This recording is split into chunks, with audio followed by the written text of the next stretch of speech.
Hello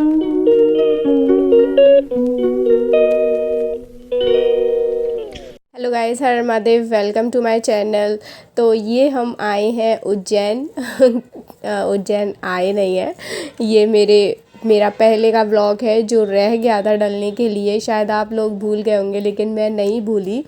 और ये जो यहाँ से आगे तक का व्लॉग जो था ना, वो मैं भूल गई थी डालना, मैंने नहीं डाला था। तो मैंने सोचा आज शिवरात्रि है, आज से अच्छा मौका तो कहीं हो ही नहीं सकता। तो हम शिप्रा नदी गए थे, शिप्रा नदी से वापस आ रहे थे, फिर हमने थोड़ा बहुत खाना वगैरह खाया। उसके बाद हमने वहीं से ये ऑटो वाला किया ताकि ये हमें सब कुछ घुमा दे, सारे मंदिर घुमा ले, क्योंकि हम लोग नए आए हैं उज्जैन में, हमें इतना सब नहीं पता था। तो हम लोगों ने एक ऑटो किया और वो जानते थे सारे मंदिर वगैरह, तो वही भैया ने हमको सारे मंदिर जितने भी थे वहाँ पर प्रसिद्ध, तो उनको हमें घुमाया। हमको बताया कि इनकी ये श्रद्धा है, इनको ऐसे ऐसे मानते हैं। तो यहाँ पर हम एक मंदिर में पहुँचे थे। काफ़ी अच्छा मंदिर था, बड़ा मंदिर था और बहुत श्रद्धा थी इनकी। तो यहाँ पर हम पहुँचे, ये माता का मंदिर है, ज्वाला माता का मंदिर है शायद ये। यहाँ पर हम लोग एंटर कर चुके हैं। और उज्जैन में एक सबसे ख़ास बात ये है कि हर मंदिर में एक वो जो लंबे वाले होते हैं ना दिए, जिसमें बहुत सारे दिए होते हैं, उनमें ऊंचे ऊंचे चढ़ चढ़ कर बाती लगाओ पहले, फिर तेल लगाओ, फिर दिए लगाओ, वैसे वाले दीप जलाए जाते हैं यहाँ पर। और ये महाकालिका का मंदिर है, सॉरी मैंने आपको गलत नाम बताया, ये महाकालिका का मंदिर है। फिर उसके बाद में हम पहुँचे दूसरे मंदिर में। तो दूसरे मंदिर में हम पहुँचे तो ये काल भैरव का मंदिर था। तो यहाँ पर हम लोगों को आधी रास्ते पे ही उतार दिया था, तो हम लोग वहाँ से पैदल जा रहे थे, नंगे पैरी थे। तो यहाँ पर हम काल भैरव के अंदर मंदिर में आ गए थे, बाहर से प्रसाद वगैरह जो भी था ले आए थे और फिर अंदर हमने एंट्री कर ली थी। इतनी भी ज़्यादा भीड़ नहीं थी, लेकिन हाँ थोड़ी बहुत तो इतनी तो रहती ही है अब, लेकिन बहुत ज़्यादा भीड़ नहीं थी कि हमें दर्शन करने में प्रॉब्लम हो रही हो या हमें परेशानी आ रही हो, ऐसा कुछ नहीं था। हमने बहुत अच्छे से दर्शन किए, आप लोगों को भी दिखाई दे रहा होगा, इतनी ज़्यादा कोई भीड़ नहीं है, नॉर्मल हमने दर्शन कर लिए थे बहुत अच्छे से। तो यहाँ पर कुछ सीढ़ियाँ थी लगी हुई, तो वो सीढ़ियों पे हम लोग चले और उसके बाद में थोड़ा अंदर जाके मंदिर है। काफ़ी दूर से लगता है कि हाँ आ गया आ गया आ गया, बट ऐसा नहीं होता। थोड़ा अंदर अंदर अंदर अंदर जाके, पहले बहुत सारे गेट आते हैं, पहले बड़ा आता है, फिर छोटा आता है, फिर बड़ा आता है, ऐसा होता है। फिर उसके बाद में हमने अंदर इनके दर्शन कर लिए थे काल भैरव के। फिर हम दूसरे मंदिर में आ गए थे। तो यहाँ पर भी ये हस्बैंड पहले बता रहे थे, हस्बैंड आ चुके हैं, तो बता रहे थे कि ये जो मंदिर अभी ऊपर है ना, ये पहले नीचे हुआ करता था, तो वो थोड़ा चेंज हो गया है। तो उनको ऐसा लग रहा था कि हाँ चेंज हो गया है, ये पहले नीचे था और अब ये ऊपर आ गया है। तो यहाँ पर भी सीढ़ियाँ थी, तो पहले हम लोगों ने सीढ़ियाँ चढ़ी, उसके बाद में हम लोगों को मंदिर दिखाई दिया। पहले तो क्योंकि अभी ये पूरा बना नहीं है अच्छे से, तो बन नहीं रहा है, तो हमको पहले लग रहा था पता नहीं हम ये कहाँ आ गए हैं। वैसे तो खैर लोग बाग आ जा रहे हैं, तो इतना तो पता ही है कि हाँ मंदिर ही है, लेकिन ये नहीं था कि किसका मंदिर है। और फिर टेम्पो वाले ने हमको विस्तार से इसके बारे में बताया। तो यहाँ पर हम लोगों ने फिर इनके भी दर्शन किए और काफ़ी बड़ा मंदिर है। अगर ये पूरा कंप्लीट बन जाएगा तो बहुत अच्छा मंदिर बनेगा। यहाँ पर गणेश जी भगवान भी थे और भी काफ़ी सारे, और इनकी हिस्ट्री भी है जो जिनसे आप प्रसाद लोगे वो आप लोगों को हिस्ट्री भी बताएंगे सारी। अगर आप लोगों का उज्जैन जाने का प्लान बने तो ये सारी चीज़ें आप लोगों के साथ भी होंगी, क्योंकि जो भी दर्शन करने आते हैं सबको वो एक ही जैसा ट्रीट करते हैं। ऐसा कुछ नहीं है कि हमको अलग करेंगे या आपको अलग करेंगे। सो आप लोगों को भी हिस्ट्री बताएंगे इस मंदिर की। और ये मंगलनाथ का मंदिर है। तो हम लोग पहुंच गए थे मंगलनाथ के मंदिर, और जैसे देखो आप लोगों को दिखाई भी दे रहा होगा, भीड़ बिल्कुल भी नहीं है। और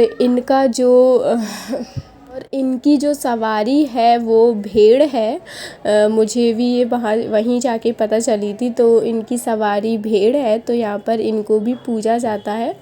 और उसके बाद फिर मैं आप लोगों को मंगलनाथ के भी दर्शन कराऊंगी किस तरह से वो दिखाई देते हैं। लेकिन जब इकट्ठे हो जाते हैं ना साथ में तो थोड़ी ज़्यादा सी भीड़ सी हो जाती है, तो इस वजह से थोड़ा आगे जाकर भीड़ सी हो गई थी, मतलब 2-4 लोग इकट्ठे हो गए थे एक साथ, तो ऐसा लग रहा था। तो फिर भी हम लोगों को दर्शन हो ही गए थे, मिल ही गए थे। तो आप लोग भी दर्शन कर लीजिए। इस तरह से अंदर मंगलनाथ भगवान बैठे हुए हैं। शिव जी का ही रूप है सारे, तो उन्हीं की आकृति में ही है सब। और यहाँ पर फिर गणेश जी भगवान का अलग से मंदिर था, तो वहाँ पर अलग से पूजा होती है, तो वो पूजा हुई। उसके बाद में फिर हम कृष्ण भगवान के मंदिर गए। काफ़ी सारे हमने मंदिर घूम लिए थे उसके बाद फिर हम कृष्ण भगवान के मंदिर गए। ये मंदिर में देखने लायक काफ़ी अच्छी अच्छी और इंटरेस्टिंग चीज़ें थी सच बताऊँ तो। लेकिन इसमें ऐसा कुछ नहीं था कि प्रसाद लेना है या ये करना है वो करना है, ऐसा कुछ नहीं था। ये सिर्फ घूमने के लिए, घूमने वाला प्लेस है, घूमने के लिए, एंजॉय करने के लिए ऐसा था। सो फिर मैंने यहाँ पर हम लोग आए। हमको पहले तो पता ही नहीं चल रहा था, मतलब ये मंदिर है या घूमने का है। लेकिन यहाँ पर मंदिर भी है, मतलब पूजा वगैरह होती है, लेकिन ऐसा कुछ नहीं है कि आपको प्रसाद लेकर ही आ रहे हैं, क्योंकि यहाँ पर प्रसाद मिलने का कोई ऐसा साधन नहीं था कि प्रसाद मिलेगा और आपको अंदर चढ़ाना है, ऐसा कुछ नहीं था। बस ऐसा नॉर्मल घूमना है और भगवान की मूर्तियाँ हैं अंदर, वो देखो, और कुछ नहीं। और बस ऐसे ही घूमने का प्लेस है, अच्छी अच्छी जगहें हैं, वो देखो, फ़ोटो खींचो मतलब इन्जॉय करने वाली जगह थी पूरी ये। तो हम यहाँ पर अंदर एंटर हुए और हमको कृष्ण जी के बारे में सारी चीज़ें, उनके एक एक करके चैप्टर दिखाई दिए पूरे। सो यहाँ पर आप लोगों को ये चित्र दिखाई दे रहे होंगे, ये इसी तरह से ये चित्र के द्वारा कृष्ण जी का पूरा वर्णन किया गया है यहाँ पर। सो आप लोग शायद देख पा रहे हो, समझ पा रहे हो इनको देखकर। और मेरा ये वीडियो अभी शेयर करने का मकसद सिर्फ इतना सा है क्योंकि आज शिवरात्रि है। शिवरात्रि पर मुझे कुछ स्पेशल करना था। सो वैसा तो मैं कुछ स्पेशल नहीं कर पा रही हूँ क्योंकि उसके कुछ रीज़न्स हैं।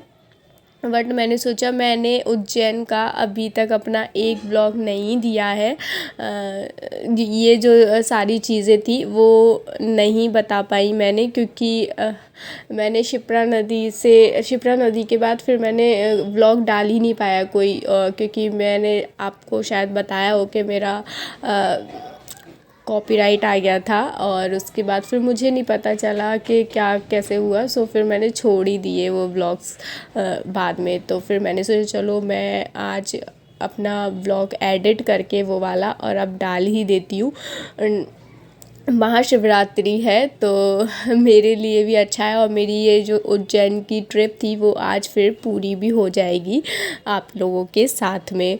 तो यहाँ पर ऐसे ही कृष्ण जी के बारे में लिखा भी हुआ है और चित्र से आप देख भी सकते हो। तो सारा उन्होंने कैसे अपनी शिक्षा प्राप्त की और कौन उनके गुरु थे, उनके माता पिता, उन्होंने कैसे मित्र बनाए, मतलब सब कुछ इसमें ही आप लोगों को दिखाई देगा। फिर एक अलग से रूम था जिसमें वही कृष्ण जी का पूरा वर्णन दिया गया था चित्र के अनुसार। यहाँ पर चित्र ही चित्र थे, उसमें कुछ लिखा नहीं था। वहाँ पर लिखा भी था और चित्र भी थे, लेकिन यहाँ पर सिर्फ चित्र थे। चित्र से ही आप सारा अनुमान लगा सकते हैं। तो यहाँ पर काफ़ी अच्छा रूम था, पूरा गोल में रूम था, और शायद मैं आप लोगों को दिखा पा रही हूँ जिस तरह से आप लोगों को समझ में आ रहा है, शायद आ ही रहा होगा।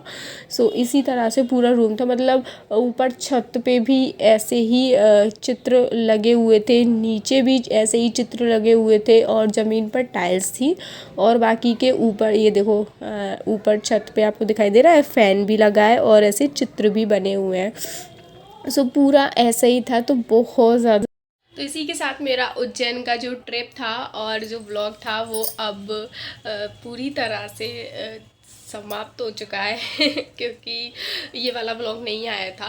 तो मुझे कल ही पता नहीं क्यों दिमाग में आई ये चीज़ कि मैंने यार अपना ये व्लॉग नहीं डाला, और वो वीडियोस थी मेरे पास अभी भी। तो मैंने सोचा चलो महाशिवरात्रि है, अच्छा दिन है, तो कर ही देती हूँ, और वो वाली चीज़ें भी फिर मुझे याद हो जाएंगी। तो मुझे काफ़ी सारी अपनी कुछ महीने की ही बात है, 2-3 महीने पहले ही हम लोग उज्जैन गए थे। तो वो सारी चीज़ें भी ना याद हुई कि हाँ हमने ऐसा किया था वैसा किया था। और आज के दिन हो ना तो मतलब अलग ही बात है। तो हम मैं तो सच बताऊँ ना, मैं वहीं पहुंच गई थी। अभी वीडियो एडिट कर रही थी ना, तब भी मैं वही कि हम लोग किस तरह से गए थे, हमने कैसे दर्शन किए।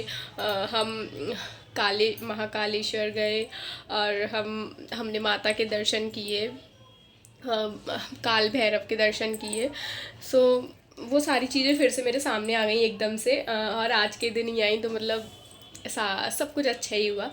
तो उम्मीद करती हूँ आप लोगों को व्लॉग अच्छा भी लगा होगा, और अपना प्यार दीजिएगा, वीडियो को लाइक कर दीजिएगा, चैनल को सब्सक्राइब कर दीजिएगा। Thank you so much.